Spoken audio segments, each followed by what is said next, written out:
ఆంధ్రప్రదేశ్ రాజకీయాల్లో పొత్తుల అంశం అన్నది ఇంకా ఎడతెగని పంచాయతీలాగే కొనసాగుతున్న నేపథ్యం. మరి ఎవరికి ఎన్ని సీట్లు వస్తాయన్నది ఇప్పుడు ఉత్కంఠగా సాగుతున్న అంశం. మరొక వైపు వైఎస్ఆర్సీపీ 5వ లిస్టును కూడా జనాల్లోకి పంపించారు. 6వ లిస్టు కోసం కసరత్తు చేస్తున్నారు. అలాగే ఏలూరు ప్రాంతంలో దెందులూరులో సిద్ధం సభకు సర్వం సిద్ధం చేశారు. సో ఈ సిద్ధం సభ అనే అంశం మీద కూడా ఇప్పుడు వివాదాస్పదం చోటు చేసుకున్న నేపథ్యం.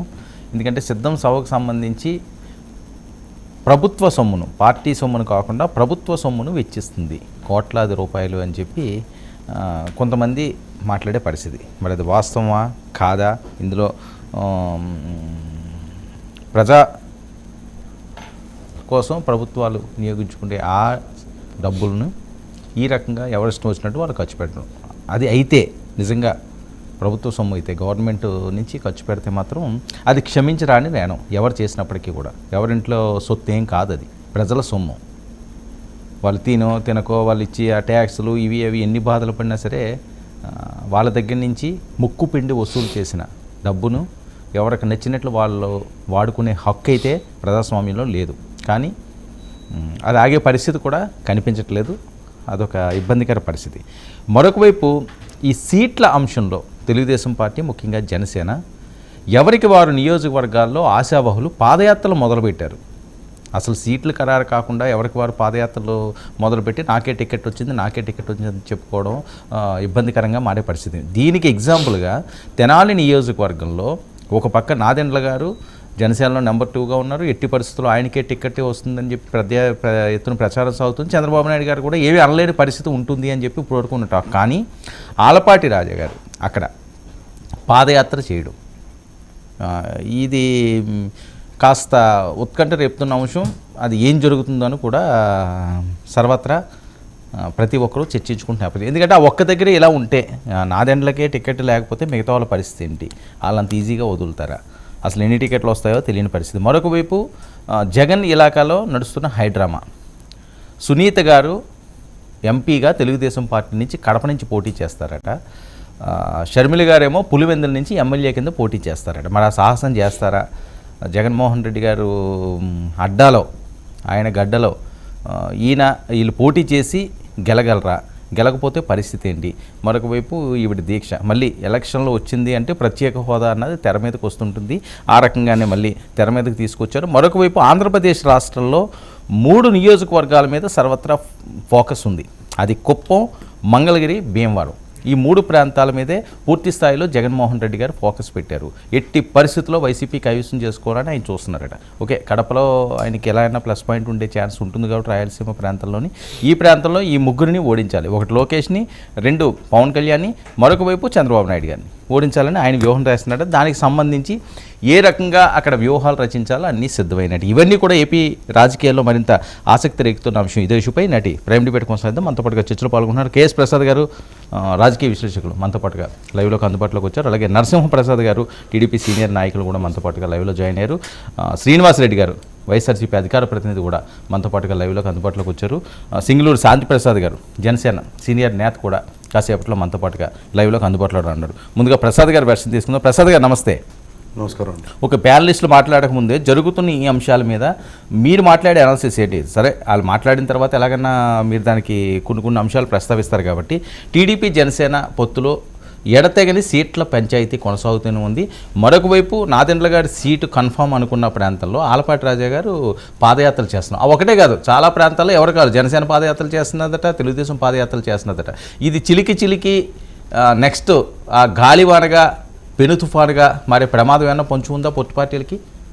ముందుగా 99 టీవీ ప్రేక్షకులకు నమస్కారాలు. అలాగే ప్యానల్లో ఉన్న పెద్దలకి, మీకు ఒకరు మా గురువు గారు శాంతిప్రసాద్ గారు, ఇంకొకరు మాకు శ్రీనివాసరెడ్డి గారు, ఇద్దరు గురు సమానులు అని చెప్పి ఇద్దరికి ప్రత్యేక నమస్కారాలు.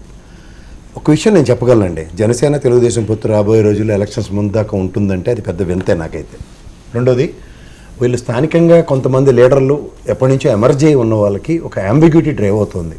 ఆల్రెడీ ఇప్పుడు జనసేన పరంగా ఆయన ఢిల్లీ ప్రయాణం వాయిదా పడింది. అదర్వైజ్ ఒక క్లారిటీ వచ్చిందును ఎన్డీఏ కూటమి పరంగాను. ఒకవేళ ఆయన వెళ్ళి వచ్చిన తర్వాత ఏమవుతుంది అన్నది ఒక పెద్ద ఇది. రెండోది ఇక్కడ నేను పొత్తు విషయంలో ఎందుకు అన్న దగ్గర, ఎందుకంటే జనసేనకి యాస్పిరెంట్స్ ప్రాస్పెక్టివ్లో చాలామంది ఉంటారు. మా గురుగారు లేరు కానీ ఉంటే కొంచెం రసవత్తరంగా ఉంది. ఆయన జాయిన్ అవుతారు వింటర్ గ్యారంటీగా, నాకు తెలిసేది. ఎందుకంటే చాలామందికి నచ్చని విషయమే ఉంది. అందులో ఆయన ఒక డెలిబరేషన్ ఇచ్చారు, ఎవరైనా ఈ పొత్తు విషయంలో ఈసారికి నాకు వదిలేయండి. ఎందుకంటే శాంతి ప్రసాద్ గారికి నచ్చట్లేదనా? శాంతి ప్రసాద్ గారికి ఎప్పటి నుంచి, మొదటి నుంచి ఆయన నాకు వ్యక్తిగతంగా కూడా తెలుసు. ప్లస్ అపార్ట్ ఫ్రమ్ దిస్ ఆయనకి బీజేపీ పొత్తు ఉన్న విషయం కన్ఫర్మ్డ్, కానీ టీడీపీతో కొంచెం అలైన్మెంట్ విషయంలో ఆయన ఎప్పుడూ డీరైల్ బ్యాచ్ అయ్యింది. రెండోది ఇక్కడికి వచ్చేసరికల్లా మీకు ఒక అన్సర్టనిటీ విషయంలో మాట్లాడుకుంటే, జనసేన పరంగా ఈ రోజు దాకా ఒక ఉదాహరణకి ఆయన తిరిగిన వారాహి యాత్రల సారాంశంలో కూడా ఎక్కడ క్యాండిడేట్స్ని వీళ్ళే మా కాబోయే ఎమ్మెల్యేలని పరిచయం చేయడం అనేది జరగలేదు. రెండోది పవన్ కళ్యాణ్ గారికి కూడా ఒక నియోజకవర్గం మీద ఈ రోజుకి కూడా నిలకడలేదు, ఒక ఏరియా క్రియేట్ అవుతుంది. తర్వాత ఈ భౌగోళిశాలలో పౌడర్ డబ్బా వాళ్ళు వాళ్ళకి నచ్చిన వ్యక్తులకి క్యాండిడేట్ని అనౌన్స్ చేస్తూ ముందుకు తీసుకెళ్తున్నారు. దానివల్ల అవుట్కమ్ అన్నది ఎప్పటికీ ఉండదు, ఎందుకంటే అన్సర్టనిటీతో తప్ప. ఈ పొలిటికల్ ఏరాలో ఎలా ఉంటుందంటేనండి, ఒక 5 సంవత్సరాలు లేకపోతే 10 సంవత్సరాలు బట్టి వాళ్ళ నియోజకవర్గంలో నానా తెప్పలు పడి ఒక పార్టీ పరంగా చాలా కష్టపడుతూ ఉంటారు. అలాంటి వాళ్ళకి సడన్గా వేరే పార్టీతో పొత్తు అన్నప్పుడు ఇతనికి ఎంతవరకు అన్న దగ్గర చాలా అంబిగ్యూటీలోనే పనిచేస్తూ ఉంటాడు. ఒకవేళ వాళ్ళిద్దరిని సమన్వయపరిచి వచ్చిన తర్వాత ఒక కొత్త క్యాండిడేట్కి అవకాశం ఇస్తే ఈ రాజకీయ క్షేత్రంలో ఖచ్చితంగా ఒక 5 సంవత్సరాల పాటు కనుమరుగు అవుతారు. ఎప్పుడైనా సరే అధికార పార్టీ పరంగా ఉన్నప్పుడు గతంలో ఏంటంటే జడ్పీ ఎలక్షన్స్లో జడ్పీ చైర్మన్కి అవకాశం, ఎందుకంటే డిస్ట్రిక్ట్ హెడ్ క్వార్టర్స్ అక్కడే ఉంటుంది కాబట్టి అవకాశం కల్పించడంలో ఈ క్యాండిడేట్కి పొత్తులో సీట్లు వదిలిపోయిన అలాంటివి చూస్తూ ఉంటాం. కానీ ఇక్కడ జడ్పీ ఎలక్షన్స్ ఇలాంటివి అక్కడ దగ్గరలో అనుసంధానించుకుని లేని కారణంగా వీళ్ళని ఏ విధంగా సమన్వయపరచుకోగలరు, లేదంటే ఎమ్మెల్సీలు ఇలాంటివన్నీ అకామిడేట్ చేయడానికి వీళ్ళ దగ్గర అంత బ్రహ్మాండమైన మెజారిటీలు ఉన్నాయా లేదా, లేకపోతే ఎంతెంత టెన్యూర్లు ఉన్నాయి అన్న దాంట్లో క్యాండిడేట్ టు క్యాండిడేట్ అనేది మ్యాపింగ్ ఈ రోజు దాకా జరగలేదు. ఇప్పుడు ఉదాహరణకి కొన్ని నియోజకవర్గాల్లో వెనుకబడిన నియోజకవర్గాల్లో ఉంటాయి. ఇప్పుడు ఎవరిదాకా మన సోదరుడు గతంలో కంటెస్ట్ చేసిన క్యాండిడేట్, ఈయన ఒక గొప్ప వ్యక్తికి సంబంధించిన రిలేషన్ కూడా ఈ ప్రసాద్ గారు. ఆ రైల్వే కోడూరులో ఈ రోజు దాకా ఉన్న దాంట్లో సడన్గా ఒక చంద్రబాబు గారి బ్యాచ్, లేదంటే ఒక లోకేష్ గారి బ్యాచ్, తర్వాత ఈ ఎన్ఆర్ఐలో తలకాయ నొప్పి బ్యాచ్ ఒకటి తయారైంది. ఎవరెవరినో లేని వాళ్ళందరినీ ప్రమోట్ చేసుకుంటూ ముందుకెళ్తున్నారు. ఇలాంటి తరుణంలో ఏమవుతుందంటే వీళ్ళకు ఉన్న కాంపిటీషన్ తోడు జనసేన అన్నది ఒక ఇది వచ్చినప్పుడు ఆ జనసేన క్యాండిడేచర్ని వాళ్ళ పరంగా వాళ్ళు ఎలా జస్టిఫై చేస్తారన్న అంబిగ్యూటీకి ఎక్కువ ఛాన్సెస్ ఉంటున్నాయి. సో దీంట్లో వాళ్ళు ముందుకెళ్ళడానికి కానీ, లేదంటే ఒక డెసిషన్ మేకింగ్ కానీ, లేదంటే కార్యకర్తలు కమిట్మెంట్తో నెలలు 2 నెలల ముందు నుంచైనా ఖచ్చితంగా పనిచేయడానికి కానీ ఎవరికి మనస్ఫూర్తిగా పనిచేయడానికి వెసులుబాట్లేదు. ఎందుకంటే ఇప్పుడు ఈ ఉదాహరణకి వారాహయాత్రల పరంగా ఇన్ని నియోజకవర్గాలు గ్యారంటీగా జనసేన నిలబడుతుంది. నా వంతు ప్రయత్నంగా ఓ మహాయితో ఒక 2 సీట్లు ఇటు అవుతాయి, కానీ నేను గ్యారంటీగా ఇంత నెంబర్ సీట్లు మనం ఖచ్చితంగా పొత్తుకెళ్ళి నేను తీసుకొస్తానన్న ఒక్క మాట పవన్ కళ్యాణ్ గారి దగ్గర నుంచి ఈ రోజు దాకా డెలిబరేషన్ లేదు.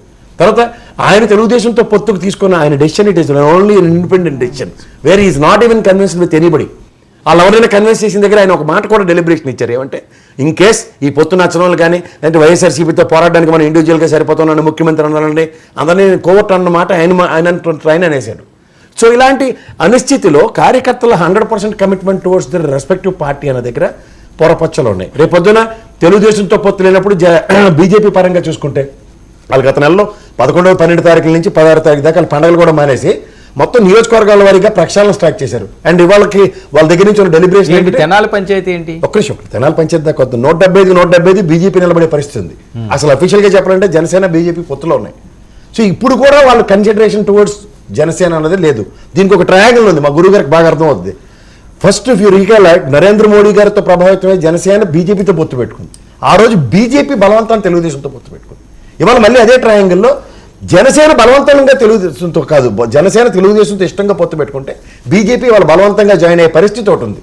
ఈ అన్సర్టనిటీస్లో మీరు చెప్పినట్టు తెనాలి, ఇప్పుడు ఆలపాటి రాజా లాంటి నిన్న కాక మన రాజానగరంలో జనసేన క్యాండిడేట్ని ఆయన అనౌన్స్ చేసిన తర్వాత ఇమీడియట్గా చంద్రబాబు నాయుడు గారి సభలోనే ఆయనకు వచ్చిన రియాక్టివ్ మోడ్ చూడండి, చిన్న గలాబా జరగడం, స్టేజ్ మీద ఆయన తోచినంత పని చేశారు.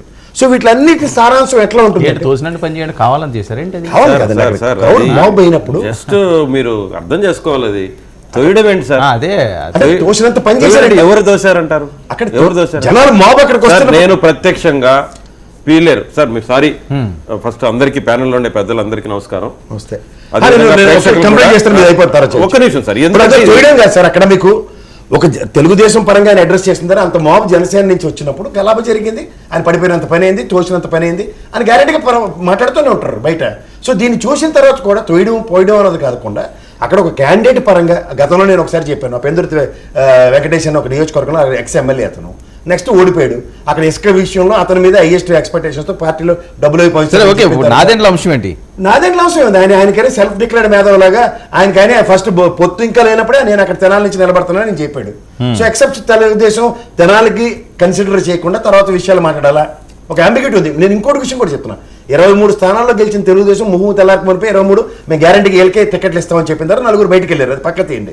కానీ ఇప్పుడైనా సరే పవన్ కళ్యాణ్ గారి పొత్తుతో రాజోల్లో మీరు గెలిచారు కాబట్టి అది, అండ్ యాజ్ వెల్ యాజ్ మా దగ్గర ఉన్న ఇప్పుడు 18 మంది ఎమ్మెల్యేల నియోజకవర్గాలు, అంటే ఉదాహరణకి 19 నియోజకవర్గాలు తప్ప మేము పొత్తుకెళ్తాం అనే విషయం వాళ్ళు చెప్పుకుంటే ఈ అంబిగ్యూటీలు ఉండవు. ఇక్కడ మీరు ఈయన 2 అనౌన్స్ చేశారు కాబట్టి ఆయన కూడా 2 అనౌన్స్ చేసి టిట్ ఫర్ టాట్ కథలు నడుపుతుంటే రాజకీయాలు ఎక్కడికి వెళ్తున్నాం మనం? ఇప్పుడు నాదెండ్ల గారికి ఒకవేళ కానీ ఇవ్వకపోతే ఏమవుతుంది? ఏం కదా, ఏమవుతుంది ఏమవుతుంది చెప్పండి. అప్పుడు చెప్పండి. ఆయన నెంబర్ 2 అని కదా ఆయన. సార్ నేను మళ్ళీ చెప్తున్నాను, ఆల్బర్ట్ రాజా గారు కూడా ఆ పార్టీ పెట్టిన కానీ నుంచి ఆ పార్టీతో నడుస్తున్నారు. ఆయన నెంబర్లు వేసుకుంటే ఎక్కడ ఉంటాడు ఆయన కూడా. సో ఇవి అది కాదు కదా సార్, ఇప్పుడు నియోజకవర్గాలు అన్న దగ్గర ఎవరికి ఎంత పట్టు ఉంది ఏంటంటే ఓకే, ఎవరెవరు బేస్ ఎలా ఉంది అదే నేను చెప్తున్నాను. నియోజకవర్గాల్లో ఇవాళ ఉదాహరణకి జనసేన పార్టీ ఆ టికెట్ అడగొచ్చు, తెలుగుదేశం మాకు వదలండి అనొచ్చు.